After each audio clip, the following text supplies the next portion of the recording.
Amigos queridos, que nesta manhã radiosa possamos sentirmos todos amparados pelo amor e a bênção de Jesus. Hoje nós vamos ler as instruções dos Espíritos, caridade material e a caridade moral. Amemo-nos uns aos outros e façamos a outrem o que quereríamos que nos fossem feito. Toda religião, toda moral se encontram encerradas nestes dois preceitos. Se fossem seguidos nesse mundo, seríeis todos perfeitos, nada mais de ódio, de divergência. Direi mais ainda, nada mais de pobreza, porque do supérfluo da mesa de cada rico, muitos pobres se alimentariam, e não veríamos mais nos sombrios bairros que habitei durante a minha última encarnação, pobres mulheres arrastando consigo miseráveis crianças necessitadas de tudo. Ricos, pensai um pouco nisso. Ajudai com o que tendes de melhor os infelizes. Dai, porque Deus vos retribuirá um dia o bem que houverdes feito, para que encontreis ao sair do vosso envoltório terrestre um cortejo de espíritos reconhecido que vos receberão no limiar de um mundo mais feliz. Se pudessem saber a alegria que experimentei em reencontrar aqui aqueles a quem pude beneficiar em minha última vida terrena. Amai, pois o vosso próximo. Amai como a vós mesmos, porque o sabeis agora esse infeliz que repelis talvez seja um irmão, um pai, um amigo, que afastais para longe de vós. E então, qual será o vosso desespero em o reconhecendo no mundo dos espíritos?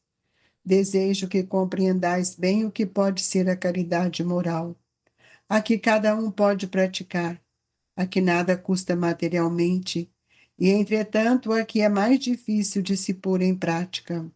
A caridade moral consiste em se suportar uns aos outros, e é o que menos fazeis neste mundo inferior, onde estáis encarnados no momento. Há um grande mérito, crede-me, em saber se calar para deixar falar um mais tolo, e ainda está um gênero de caridade. Saber ser surdo quando uma palavra de zombaria escapa de uma boca habituada a escarnecer. Não ver o sorriso de desdém que acolhe a vossa entrada entre pessoas que frequentemente, erradamente, se creem acima de vós, enquanto que na vida espírita única real estão algumas vezes bem de longe disso. Eis um mérito não de humilhação, mas de caridade, porque não anotar os erros de outrem é caridade moral. Entretanto, essa caridade não deve impedir a outra, mas pensai, sobretudo, em não menosprezar o vosso semelhante. Lembrai-vos de tudo o que vos tenho dito. É preciso lembrar sem cessar-se. No pobre rejeitado, talvez repilais um espírito que vos foi caro e que se encontra mormentemente em posição inferior à vossa. Eu revi um dos pobres da vossa terra, que pude por felicidade beneficiar algumas vezes e a quem me cabe agora implorar por minha vez. Recordai-vos de que Jesus diz que somos irmãos e pensai sempre nisso, antes de repelir o leproso ou o mendigo. Adeus. Pensai naqueles que sofrem e orai. Irmã Rosália, Paris, 1860. Amado Jesus, querido Mestre, que nessa manhã de luz saibamos agradecer as lições de cada dia do seu Evangelho. Que os seus ensinamentos, Mestre, possam vir dulcificar os nossos pensamentos, nossas construções, a fim de que possamos elaborar dentro de nós a confiança e a fé. Jesus, olhai pelos nossos irmãos que ora se encontram em dor, seja nos seus lares, seja nos hospitais, Onde ele estiver, Senhor, que a sua presença se faça junto dele. E nesta manhã radiosa de luz, nós te pedimos mais uma vez, dai-nos força e coragem, Senhor, para prosseguirmos com a lealdade e a fidelidade do seu Evangelho em nossos pensamentos. Que a paz e a responsabilidade nos motive hoje e sempre. Que assim seja. Queridos amigos, é uma lição que cabe grandes reflexões, mas é uma lição que nos toca profundamente o coração, trazida por uma irmã que com certeza viveu as suas mais difíceis momentos enquanto estava na terra. O convite de Jesus é o mesmo em todos os tempos. Amemo-nos uns aos outros e façamos a outro o que queríamos que nos fosse feito. O que nos preocupa, amigos, é quanto tempo eu vou gastar para que eu possa perceber o valor do próximo em minha vida, o valor do outro irmão. Porque muitas vezes nós esquecemos quem eles são e olhando apenas os corpos, ficamos distantes deste princípio que rege a nossa evolução, que é o princípio do amor, da caridade, fugindo às regras do homem para sentir a grandeza de Deus. Quando a irmã Rosália fala que não vale a pena nós carregarmos em nossos pensamentos o ódio e nem as divergências, ela vai nos mostrar que também nós precisamos compreender a questão da pobreza e a questão do supérfluo. Porque se nós aprendêssemos a dividir com os nossos irmãos, nós estaríamos minorando, suavizando a dor de muitas pessoas, especialmente como ela relata que as pobres mulheres, arrastando consigo miseráveis crianças necessitadas de tudo. Nem sempre o trabalho pode vir de encontro com as necessidades de cada um. Somos espírito ainda que carregamos tantas dores, tantas desigualdades no campo dos nossos sentimentos. E o convite que ela nos faz aqui é muito pertinente àqueles que têm mais dinheiro, quando eles dizem ricos, pensai um pouco nisso. Ajudai os que tendes de melhor, os infelizes. Dai, porque Deus vos retribuirá um dia o bem que houverdes feito, para que encontreis ao sair do vosso envoltório terrestre um cortejo de espíritos reconhecidos que vos receberão no limiar de um mundo mais feliz. Isso aqui merece, de todos nós, uma interpretação mais segura do que seja aquilo que nós oferecemos para o nosso irmão. E nós sabemos que nós temos muito, muito a dar, porque muito temos recebido. E nós podemos perceber que todas as vezes que nós doamos alguma coisa para o nosso irmão, aquele que recebe nunca esquece. Talvez a gente esqueça por ter doado, porque nós tivemos a intenção de assistir aquele momento, mas aquele momento para aquele irmão era de extrema importância, porque nós não avaliamos o que é uma pessoa passar dias, horas, sem nenhuma alimentação, sem um teto, sem um medicamento, sentindo dor. Então, nós, ainda com um pensamento tão egoísta, só olhamos os nossos.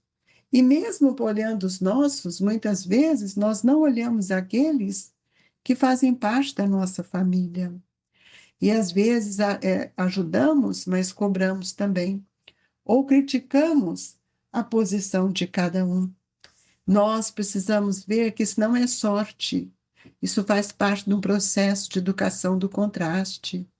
Aquele que muito tem hoje tem o compromisso de auxiliar o nosso irmão na sua abundância. E nós vamos ver quando ela fala aqui para nós, e é muito importante que a gente possa lembrar que as pessoas que nos orientam, como aqui está a irmã Rosália, é porque ela já vivenciou. Quem vivencia as experiências não esquece, a memória registra. E ela diz: se pudesseis saber a alegria que experimentei em reencontrar aqui aqueles a quem pude beneficiar em minha última vida terrena. Olha, que alegria é essa quando nós ainda não conhecemos essa alegria de dar, de doar, de assistir e de amparar? E a irmã Rosária traz aqui para nós que todos nós devemos amar. E o amor não é só um sentimento egóico, amar só aqueles que me amam, pois todos aqueles que caminham conosco merecem a nossa atenção. Nós sabemos que quantos infelizes que caminham ao nosso lado têm medo de nos pedir, vergonha e às vezes constrangimento. E nós muitas vezes ignoramos e oferecemos para o outro sem olhar aqueles que estão perto de nós. É preciso que a gente possa analisar o que é a caridade material, mas também a caridade moral. A caridade material, ela passa a ser quase um dever, um assistencialismo que nós fazemos, que nós levamos, que repartimos. Mas a caridade moral, ela pede respeito à dor do irmão. Ela vai sentir a dor do irmão. Então, quando aqui o Evangelho nos diz: amai-o, pois o vosso próximo, amai-o como vós mesmos, porque o sabeis agora, esses infelizes que repelis talvez sejam um irmão, seja um pai, seja um espírito que já esteve conosco em outras reencarnações e pode estar conosco. E ele, quando nós somos atraídos por estes espíritos, eles vão à nossa direção.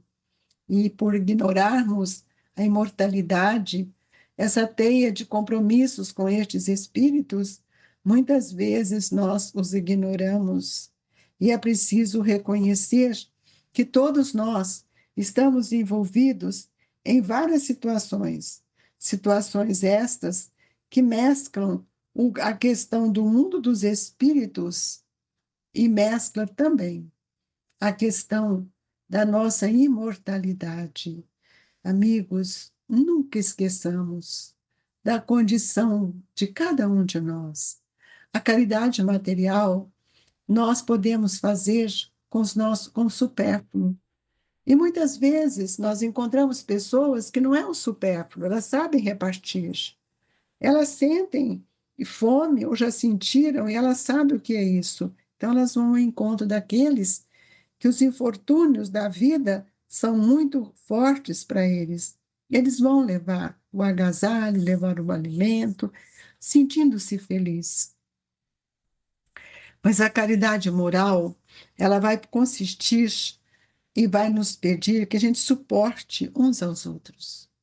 E essa caridade, muitas vezes, tem que ser iniciada na nossa família, no nosso lar, no nosso trabalho, onde estão aqueles espíritos que nós, no passado, já tivemos dificuldades. E o que menos fazemos nesse mundo é auxiliar estes que estão encarnados no momento em que eles precisam. E nós vamos ver que a irmã Rosária nos diz que é um grande mérito, crede-me, em saber se calar para deixar falar um mais tolo. E aí, daí está um gênero de caridade. Saber ouvir também é uma caridade. Assistir o outro na sua dor é uma caridade. Saber ser surdo quando uma palavra de zombaria escapa de uma boca habituada a escarnecer também é caridade. Nós precisamos ter discrição com as coisas. E é por isso que nós nem sempre conseguimos fazer, porque nós não formalizamos este hábito de silenciar, de não comentar, porque persiste em nós ainda esses vícios morais que muitas vezes tamponam a nossa visão como espírito. E o Evangelho nos diz: entretanto, essa caridade não deve impedir a outra. Uma não pode impedir a outra. A caridade moral é a caridade que nós precisamos entender que é a que mais vai nos equilibrar, nos harmonizar, nos sustentar, e é por meio dela que nós começamos a iniciar as nossas construções mais íntimas.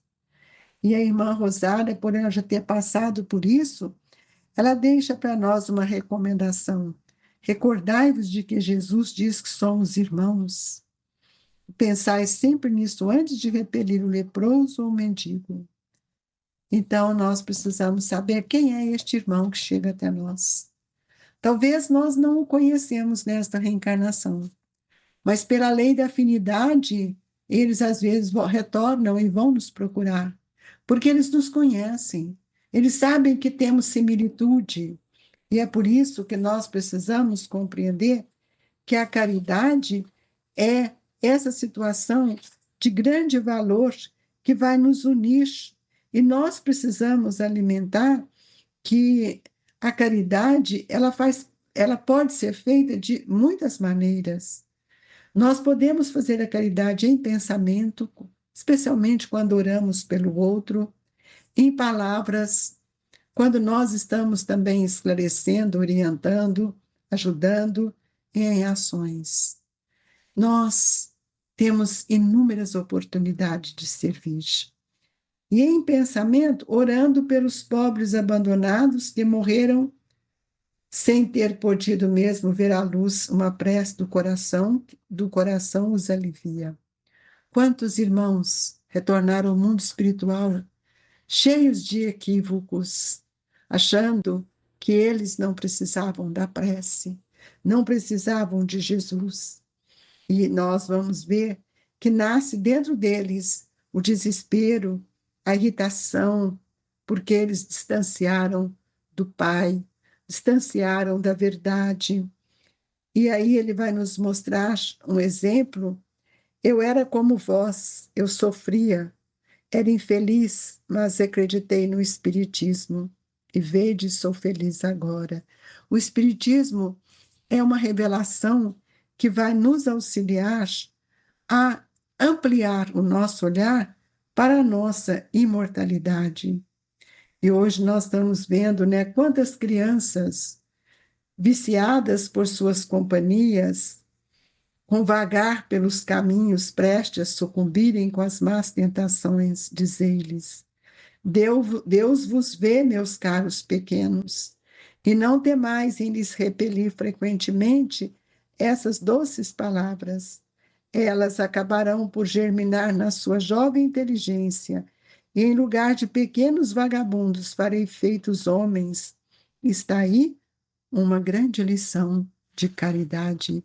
A educação moral, ela é um gesto de amor, é um gesto de caridade.